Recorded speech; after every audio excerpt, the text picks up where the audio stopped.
بسم الله الرحمن الرحيم. الرحمن علم القرآن، خلق الإنسان علمه البيان. الشمس والقمر بحسبان، والنجم والشجر يسجدان. والسماء رفعها ووضع الميزان، ألا تطغوا في الميزان وأقيموا الوزن بالقسط ولا تخسروا الميزان. والأرض وضعها للأنام، فيها فاكهة والنخل ذات الأكمام، والحب ذو العصف والريحان. فبأي آلاء ربكما تكذبان؟ خلق الإنسان من صلصال كالفخار، وخلق الجان من مارج من نار. فبأي آلاء ربكما تكذبان؟ رب المشرقين ورب المغربين، فبأي آلاء ربكما تكذبان؟ مرج البحرين يلتقيان، بينهما برزخ لا يبغيان. فبأي آلاء ربكما تكذبان؟ يخرج منهما اللؤلؤ والمرجان، فبأي آلاء ربكما تكذبان؟ وله الجوار المنشآت في البحر كالأعلام، فبأي آلاء ربكما تكذبان؟ كل من عليها فان، ويبقى وجه ربك ذو الجلال والإكرام. فبأي آلاء ربكما تكذبان؟ يسأله من في السماوات والأرض، كل يوم هو في شأن. فبأي آلاء ربكما تكذبان؟ سنفرغ لكم أيها الثقلان، فبأي آلاء ربكما تكذبان؟ يا معشر الجن والإنس إن استطعتم أن تنفذوا من أقطار السماوات والأرض، فانفذوا لا تنفذون إلا بسلطان. فبأي آلاء ربكما تكذبان؟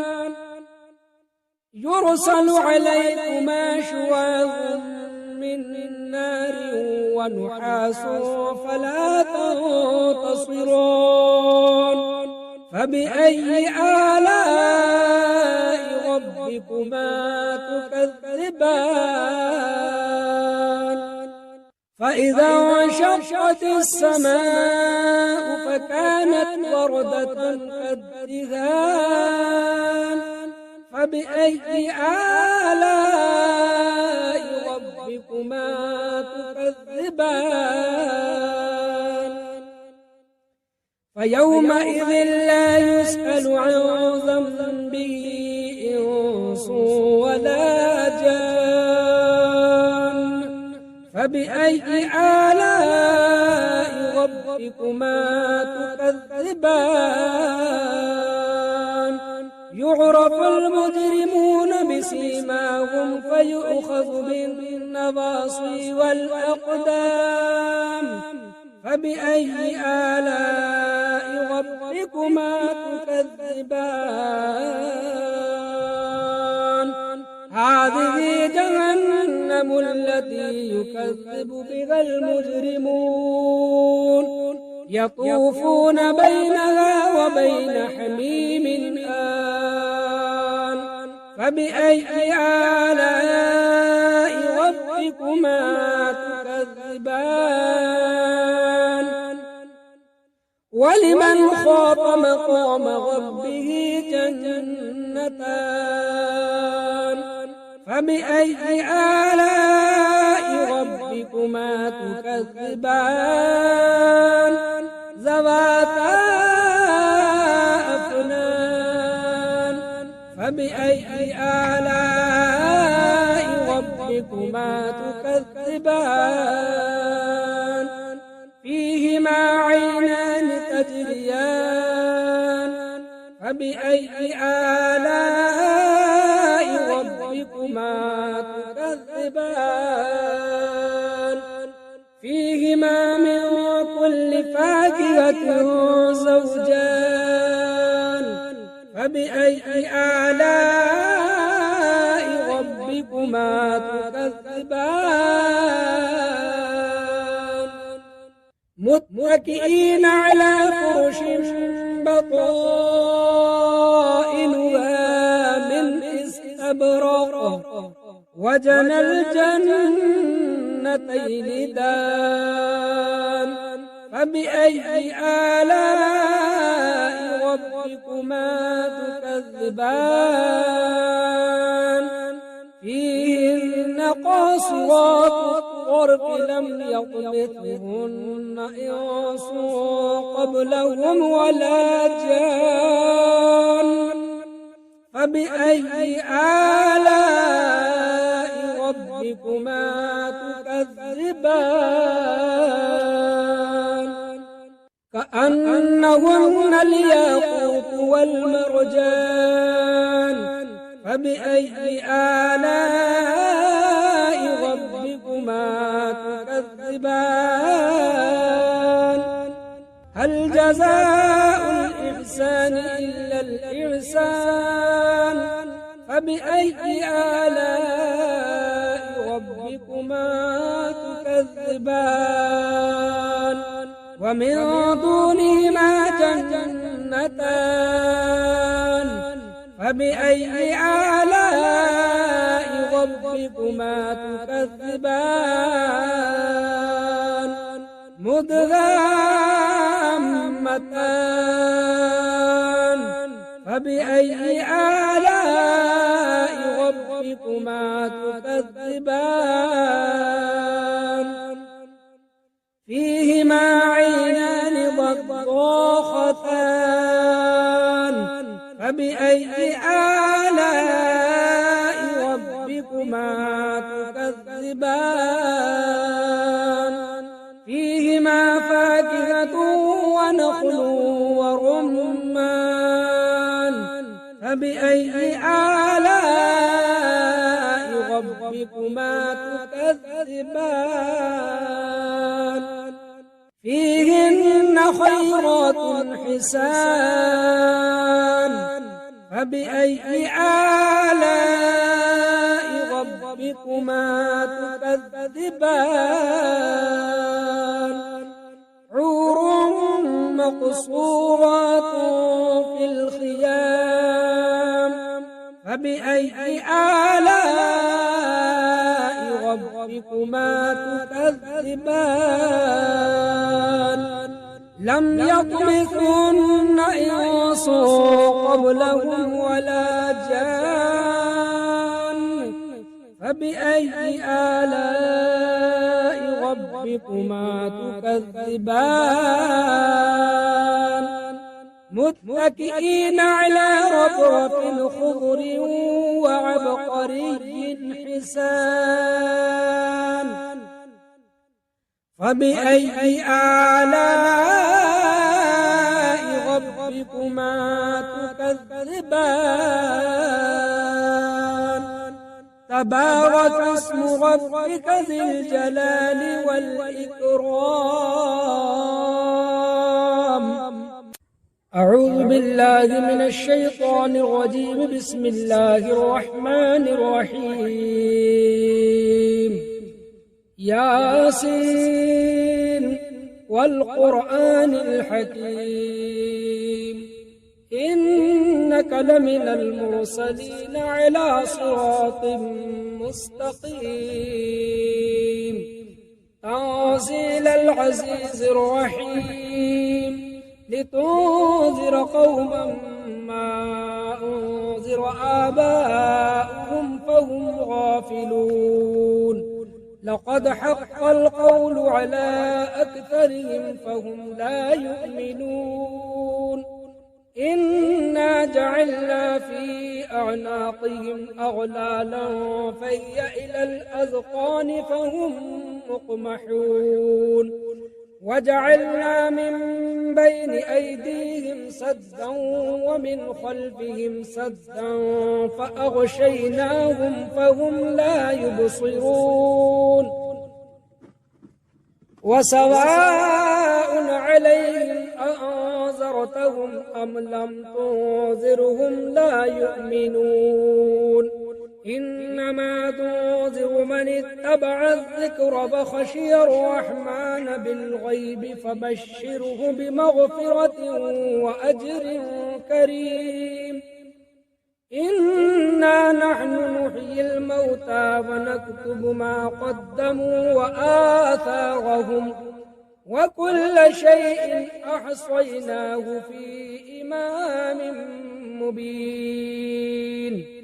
واضرب لهم مثلا أصحاب القرية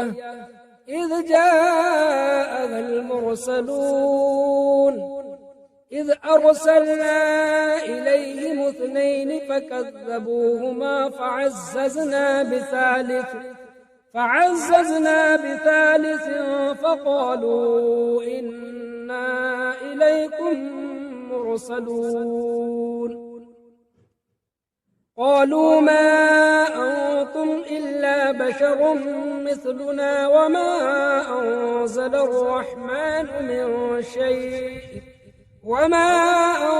الرحمن من شيء إن أنتم إلا تكذبون قالوا ربنا يعلم إنا إليكم لمرسلون وما علينا إلا البلاغ المبين قالوا إنا تطيرنا بكم لئن لم تنتهوا لنرجمنكم وليمسنكم منا عذاب أليم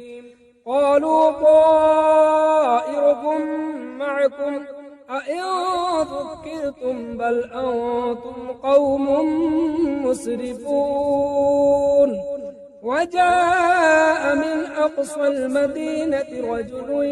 يسعى قال يا قوم اتبعوا المرسلين اتبعوا من لا يسألكم أجرا وهم مهتدون وما لي لا أعبد الذي فطرني وإليه ترجعون أأتخذ من دونه آلهة إن يردني الرحمن بضر لا تغن عني شفاعتهم شيئا ولا ينقذون إني إذا لفي ضلال مبين إني آمنت بربكم فاسمعون قيل ادخل الجنة قال يا ليت قومي يعلمون بما غفر لي ربي وجعلني من المكرمين وما أرسلنا على قومه من بعده من جند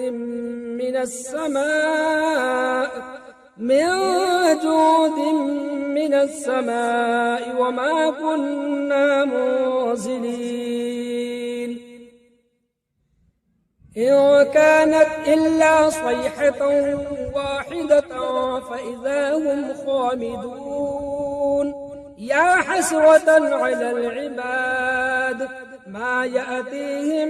من رسول إلا كانوا به يستهزئون ألم يروا كم أهلكنا قبلهم من القرون أنهم إليهم لا يرجعون وإن كل لما جميع لدينا محضرون وآية لهم الأرض الميتة أحييناها فأخرجنا منها حبا فمنه يأكلون وجعلنا فيها جنات من نخيل وأعناب وفجرنا فيها من العيون ليأكلوا من ثمره وما عملته أيديهم أفلا يشكرون سبحان الذي خلق الأزواج كلها مما تنبت الأرض ومن أنفسهم ومما لا يعلمون وآية لهم الليل نسلخ منه النهار فإذا هم مظلمون والشمس تجري لمستقر لها ذلك تقدير العزيز العليم والقمر قدرناه منازل حتى عاد كالعرجون القديم لا الشمس ينبغي لها أن تدرك القمر ولا الليل سابق النهار وكل في فلك يسبحون وآية لهم أنا حملنا ذريتهم في الفلك المشحون وخلقنا لهم من مثله ما يركبون وإن نشأ نغرقهم فلا صريخ لهم ولا هم ينقذون إلا رحمة منا ومتاعا إلى حين وإذا قيل لهم اتقوا ما بين أيديكم وما خلفكم لعلكم ترحمون وما تأتيهم من آية من آيات ربهم إلا كانوا عنها معرضين وإذا قيل لهم أنفقوا مما رزقكم الله قال الذين كفروا للذين آمنوا أنطعم من لو يشاء الله أطعمه إن أنتم إلا في ضلال مبين ويقولون متى هذا الوعد إن كنتم صادقين ما ينظرون إلا صيحة واحدة تأخذهم وهم يخصمون فلا يستطيعون توصية ولا إلى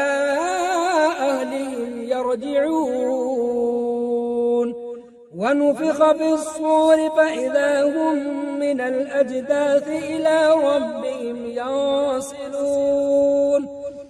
قالوا يا ويلنا من بعثنا من مرقدنا هذا ما وعد الرحمن وصدق المرسلون إن كانت إلا صيحة واحدة فإذا هم جميع لدينا محضرون فاليوم لا تظلم نفس شيئا ولا تجزون إلا ما كنتم تعملون إن أصحاب الجنة اليوم في شغل فاكهون هم وأزواجهم في ظلال على الأرائك متكئون لهم فيها فاكهة ولهم ما يدعون سلام قولا من رب رحيم وامتازوا اليوم أيها المجرمون ألم أعهد إليكم يا بني آدم ألا تعبدوا الشيطان إنه لكم عدو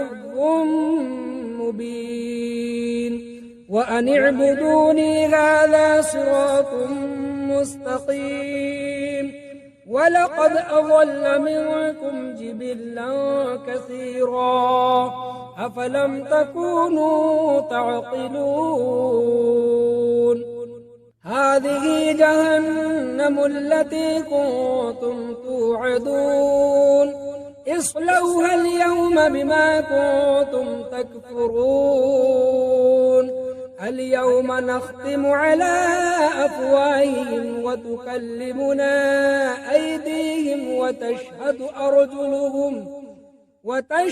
أرجلهم بما كانوا يكسبون ولو نشاء لطمسنا على أعينهم فاستبقوا الصراط فأنى يبصرون ولو نشاء لمسخناهم على مكانتهم فما استطاعوا مضيا ولا يرجعون ومن نعمره ننكس في الخلق أفلا يعقلون وما علمناه الشعر وما ينبغي له إن هو إلا ذكر وقرآن مبين لينذر من كان حيا ويحق القول على الكافرين أولم يروا أنا خلقنا لهم مما عملت أيدينا أنعاما فهم لها مالكون وذللناها لهم فمنها ركوبهم ومنها يأكلون ولهم فيها منافع ومشارب أفلا يشكرون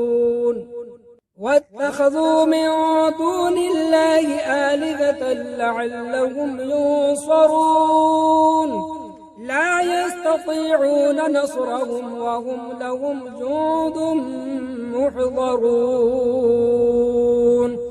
فلا يحزنك قولهم إنا نعلم ما يسرون وما يعلنون أولم ير الإنسان أنا خلقناه من نطفة فإذا هو خصيم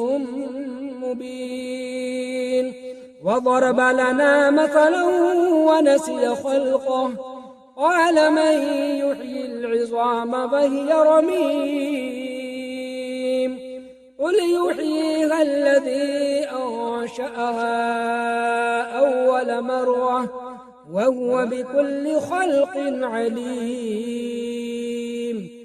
الذي جعل لكم من الشجر الأخضر نارا فإذا أنتم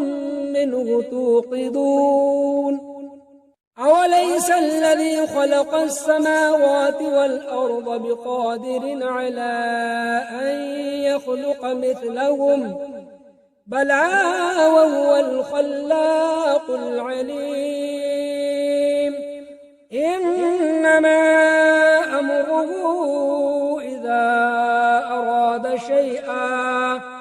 إذا أراد شيئا أن يقول له كن فيكون فسبحان الذي بيده ملكوت كل شيء وإليه ترجعون. بسم الله الرحمن الرحيم. الرحمن علم القرآن، خلق الإنسان علمه البيان. الشمس والقمر بحسبان والنجم والشجر يسجدان. والسماء رفعها ووضع الميزان ألا تطغوا في الميزان وأقيموا الوزن بالقسط ولا تخسروا الميزان. والأرض وضعها للأنام فيها فاكهة والنخل ذات الأكمام والحب ذو العصف والريحان. فبأي آلاء ربكما تكذبان؟ خلق الإنسان من صلصال كالفخار وخلق الجان من مارج من نار. فبأي آلاء ربكما تكذبان؟ رب المشرقين ورب المغربين. فبأي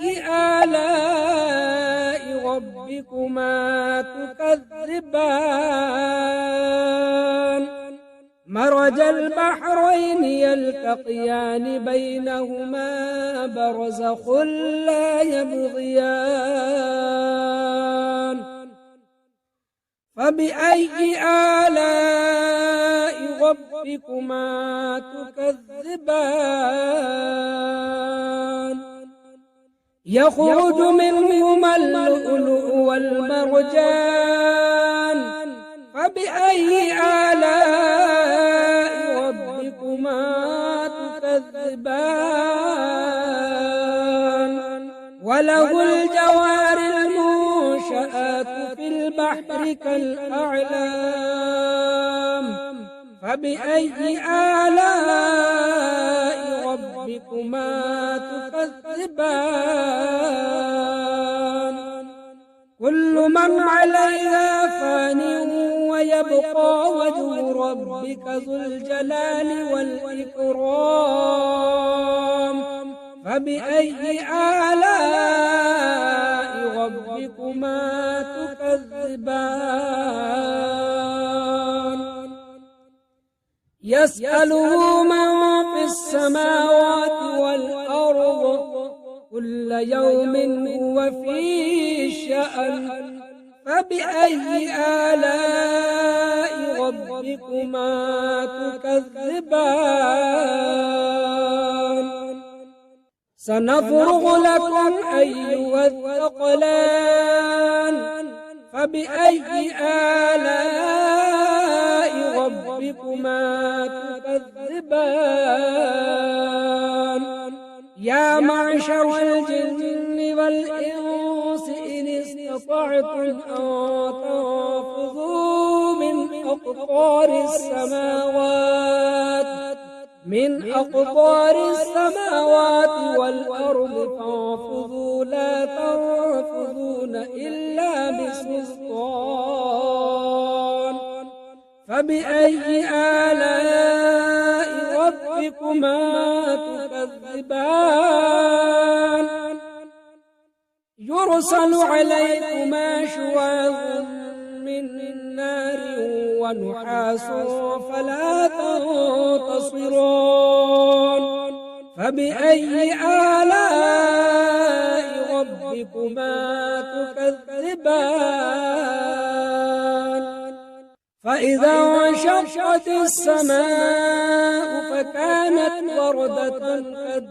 كالدهان. فبأي آلاء ربكما ربكما تكذبان فيومئذ لا يسأل عن ذنبه إنس ولا جان فبأي آلاء ربكما تكذبان يعرف المجرمون بسيماهم فيؤخذ بالنواصي والأقدام فبأي آلاء ربكما تكذبان هذه جهنم التي يكذب بها المجرمون يطوفون بينها وبين حميم آن فبأي آلاء ربكما تكذبان ولمن خاف مقام ربه جنتان فبأي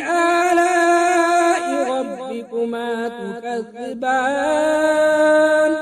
ذواتا أفنان فبأي آلاء ربكما تكذبان فيهما عينان تجريان فبأي آلاء ربكما تكذبان فيهما من كل فاكهة زوجان فبأي آلاء ربكما تكذبان متكئين على فرش بطائنها من استبرق وجنى الجنتين دان فبأي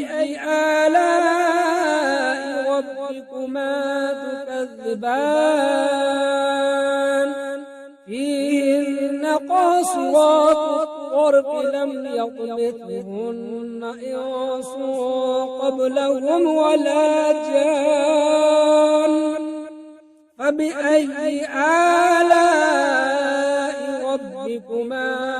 تكذبان كأنهن الياقوت والمرجان فبأي آلاء ربكما تكذبان هل جزاء الإحسان إلا الإحسان فبأي آلاء ربكما تكذبان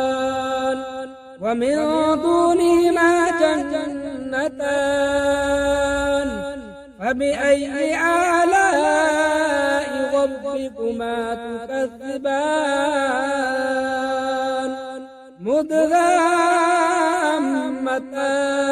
مدهامتان فبأي آلاء ربكما تكذبان فيهما عينان ضاختان فبأي آلاء ربكما تكذبان فيهما فاكهة ونخل ورمان فبأي آلاء ربكما تكذبان فيهن خيرات حسان فبأي آلاء ربكما تكذبان حور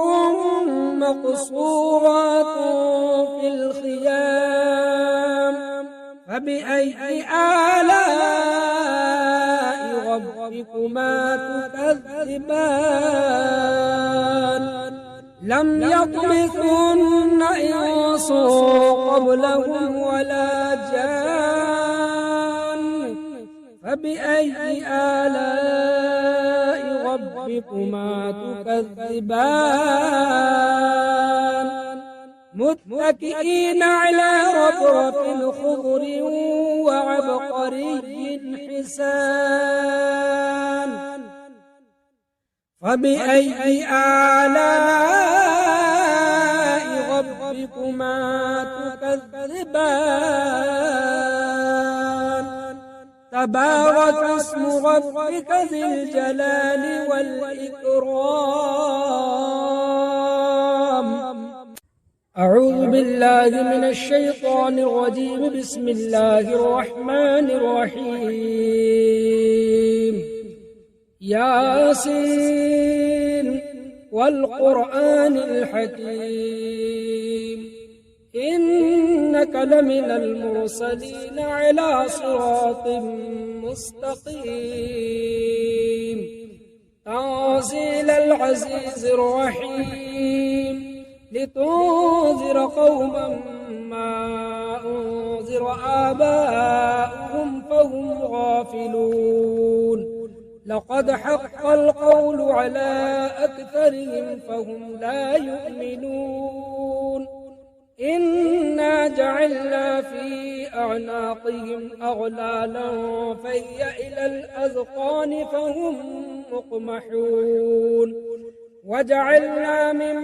بين أيديهم سدا ومن خلفهم سدا فأغشيناهم فهم لا يبصرون وسواء عليهم أأنذرتهم أم لم تنذرهم لا يؤمنون إنما تنذر من اتبع الذكر فخشي الرحمن بالغيب فبشره بمغفرة وأجر كريم. إنا نحن نحيي الموتى ونكتب ما قدموا وآثارهم وكل شيء أحصيناه في إمام مبين. واضرب لهم مثلا أصحاب القرية إذ جاءها المرسلون إذ أرسلنا إليهم 2 فكذبوهما فعززنا بثالث فقالوا إنا إليكم مرسلون قالوا ما أنتم إلا بشر مثلنا وما أنزل الرحمن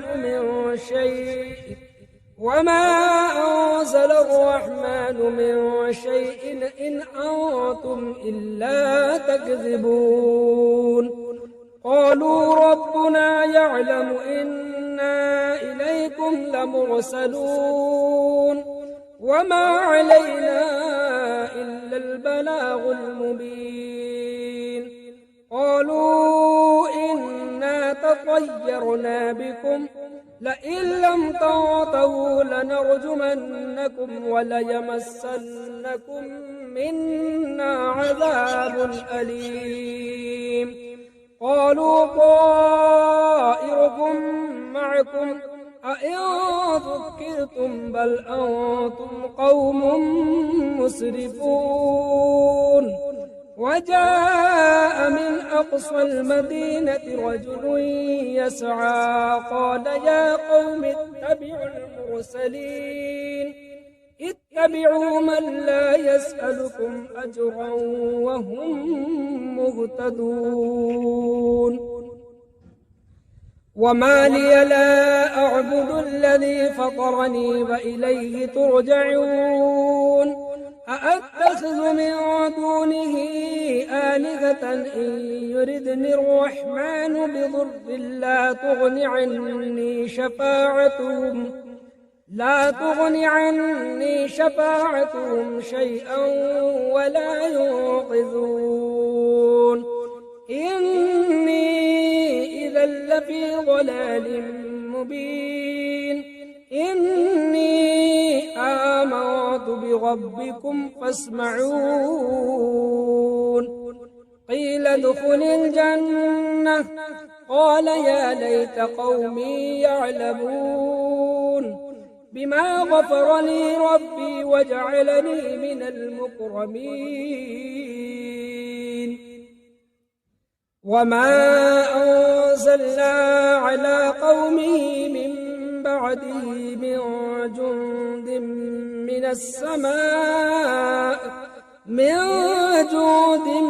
من السماء وما كنا منزلين إن كانت إلا صيحة واحدة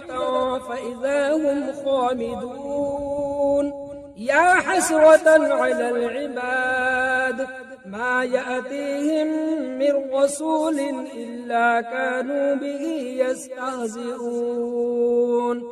ألم يروا كم أهلكنا قبلهم من القرون أنهم إليهم لا يرجعون وإن كل لما جميع لدينا محضرون وآية لهم الأرض الميتة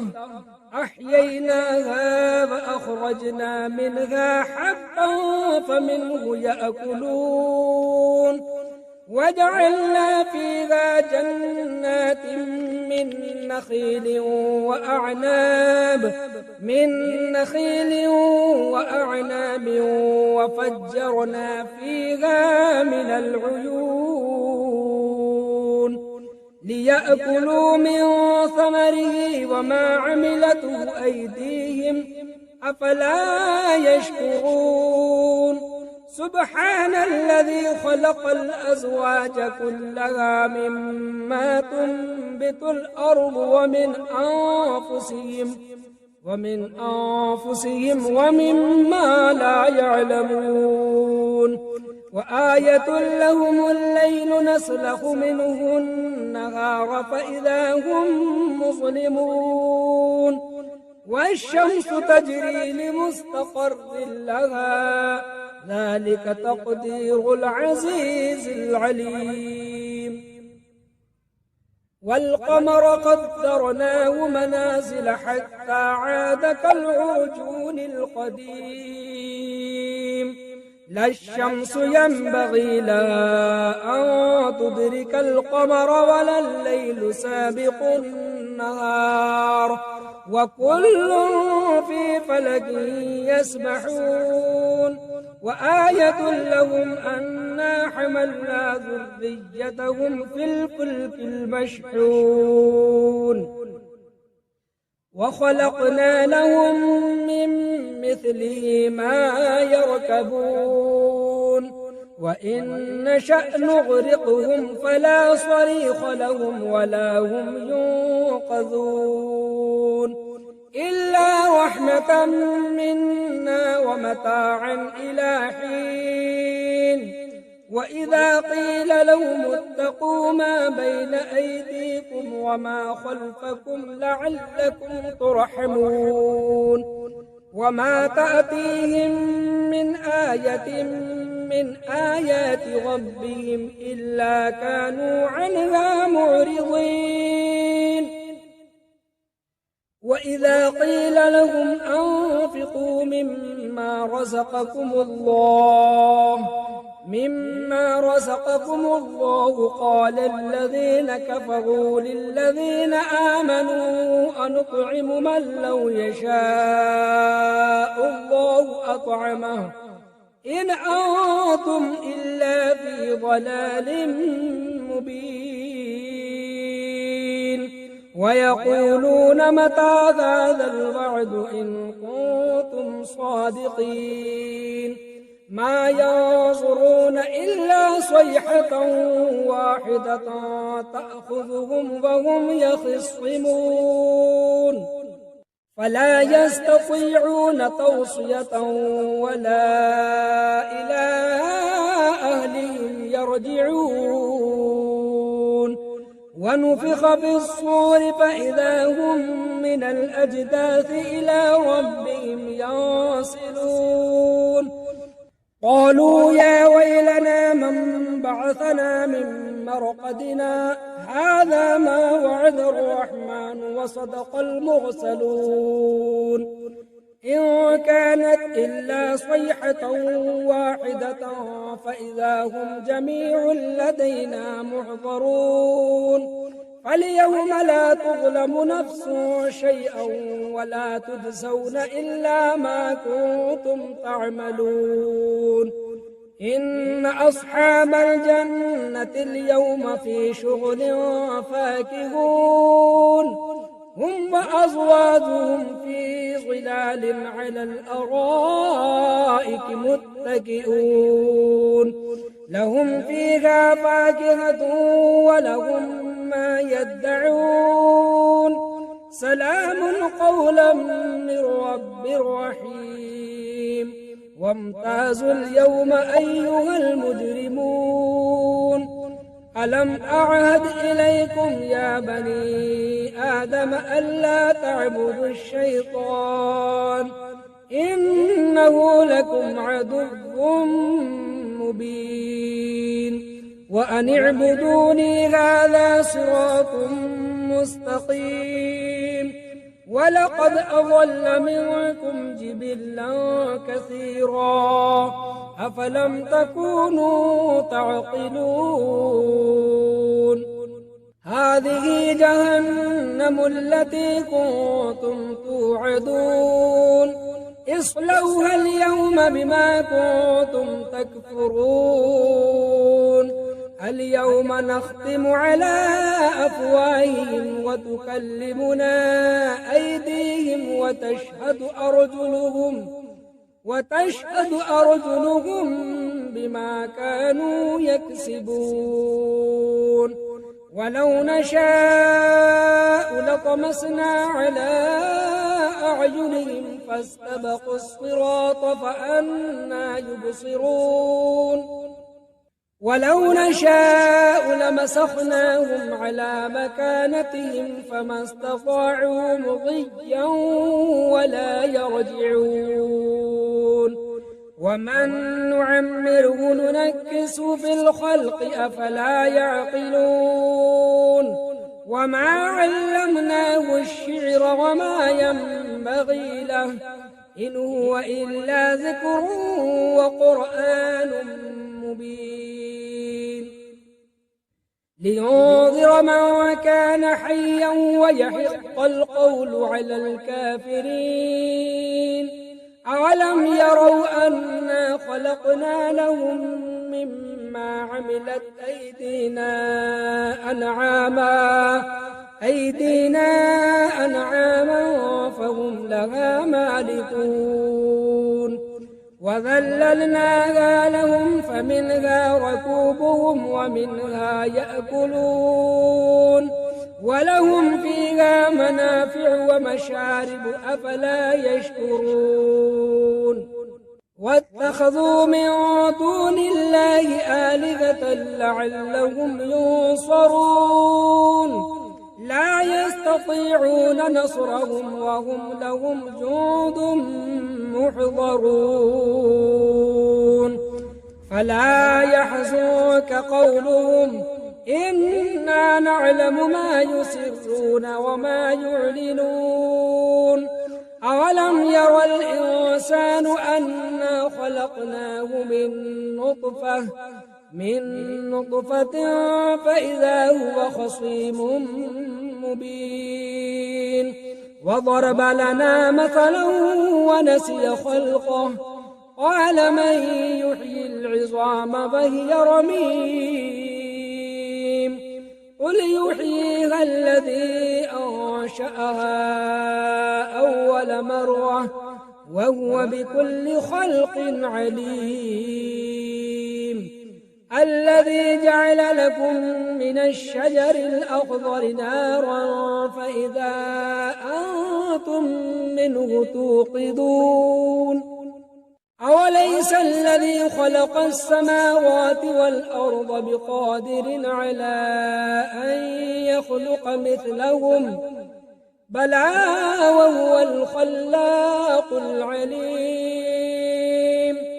إنما أمره إذا إذا أراد شيئا أن يقول له كن فيكون فسبحان الذي بيده ملكوت كل شيء وإليه ترجعون